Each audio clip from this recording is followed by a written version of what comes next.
Assalamualaikum warahmatullahi wabarakatuh. Saya Yogi Firmansyah, NIM C1B022165, Prodi Manajemen, Fakultas Ekonomi dan Bisnis, Universitas Jambi. Dengan mata kuliah Manajemen Mutu Terpadu dengan dosen pengampu Bapak Bambang Purnomo SE MM. Baiklah, kali ini saya presentasi yaitu tentang analisa kasus kualitas layanan perusahaan penerbangan PT Jambi Air. Lanjut saja. Latar belakang. Sebagai perusahaan penerbangan yang beroperasi di seluruh Indonesia, PT Jambi Air telah lama dikenal sebagai salah satu pemain utama dalam industri penerbangan domestik. Namun dalam beberapa bulan terakhir, perusahaan ini telah mengalami penurunan yang signifikan dalam tingkat kepuasan pelanggan. Hasil survei internal yang dilakukan oleh PT Jambi Air menunjukkan adanya penurunan yang mencolok dalam persepsi pelanggan terhadap kualitas layanan yang disediakan oleh maskapai tersebut. Pelanggan secara konsisten menyatakan ketidakpuasan mereka terhadap berbagai aspek layanan, terutama terkait dengan pelayanan di bandara, keterlambatan penerbangan, penanganan bagasi, dan kenyamanan di pesawat. Hal ini telah menyebabkan ketidaknyamanan bagi pelanggan, kerugian finansial bagi perusahaan, serta merusak reputasi maskapai di mata publik. Selain itu, kehilangan bagasi pelanggan dan kurangnya komunikasi yang efektif dari petugas maskapai terkait dengan perubahan jadwal penerbangan juga telah menjadi masalah yang merugikan. Pelanggan merasa frustasi dan tidak diinformasikan dengan baik, yang berkontribusi pada penurunan keseluruhan pengalaman penerbangan. Dengan adanya tantangan ini, PT Jambi Air dihadapkan pada kebutuhan mendesak untuk mengidentifikasi penyebab akar dari penurunan kualitas layanan dan mengimplementasikan strategi yang efektif untuk memperbaiki dan meningkatkan pengalaman pelanggan.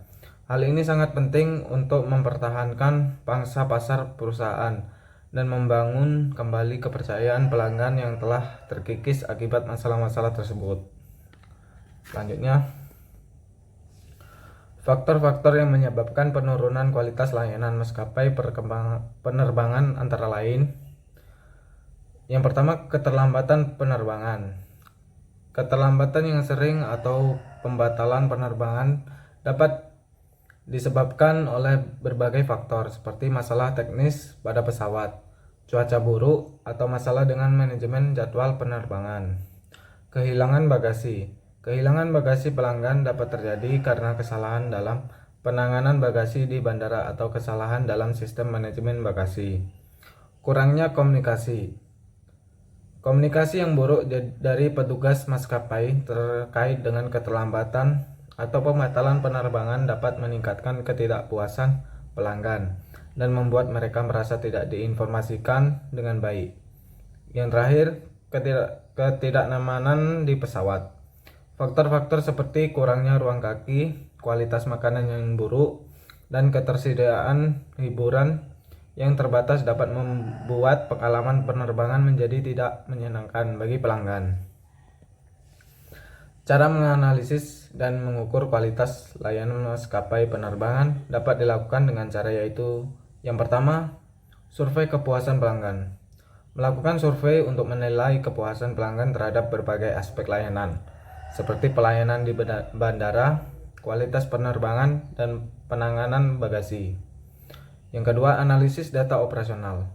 Mengumpulkan dan menganalisis data operasional seperti tingkat keterlambatan penerbangan, jumlah bagasi yang hilang, dan lain-lain untuk mendapatkan wawasan tentang kinerja operasional maskapai. Yang ketiga, evaluasi pengalaman pelanggan. Memantau feedback langsung dari pelanggan melalui saluran komunikasi seperti email, formulir umpan balik di situs web, atau media sosial untuk memahami pengalaman pelanggan secara lebih mendalam. Selanjutnya, strategi untuk meningkatkan kualitas layanan maskapai penerbangan. Yang pertama, peningkatan keandalan dan tepat waktu penerbangan. melakukan perawatan yang berkualitas pada pesawat untuk mengurangi risiko keterlambatan atau pembatalan penerbangan. Yang kedua, perbaikan manajemen bagasi, mengoptimalkan sistem manajemen bagasi untuk mengurangi risiko kehilangan bagasi pelanggan. Yang ketiga, pelatihan petugas maskapai, memberikan pelatihan kepada petugas maskapai dalam komunikasi yang efektif dan memberikan informasi yang jelas kepada pelanggan. Yang terakhir, peningkatan kenyamanan di pesawat, memperluas ruang kaki, meningkatkan kualitas makanan yang disajikan, dan menyediakan hiburan yang lebih baik di pesawat. Selanjutnya, cara memonitor dan mengevaluasi efektivitas strategi peningkatan kualitas layanan. Yang pertama, survei kepuasan pelanggan berkala. Melakukan survei secara teratur untuk memantau perubahan dalam persepsi dan kepuasan pelanggan terhadap layanan. Yang kedua, pemantauan data operasional. Memantau data operasional untuk melihat apakah ada perbaikan dalam kinerja, seperti penurunan jumlah keterlambatan penerbangan atau bagasi yang hilang. Yang ketiga, analisis feedback pelanggan. Menganalisis feedback pelanggan dan mengambil tindakan korektif jika diperlukan untuk meningkatkan kualitas layanan. Yang terakhir, pembandingan kinerja. Membandingkan kinerja maskapai dengan standar industri atau pesaing untuk menilai posisi relatifnya dan mengidentifikasi area di mana perbaikan lebih lanjut diperlukan. Baiklah, hanya itu yang saya dapat presentasikan.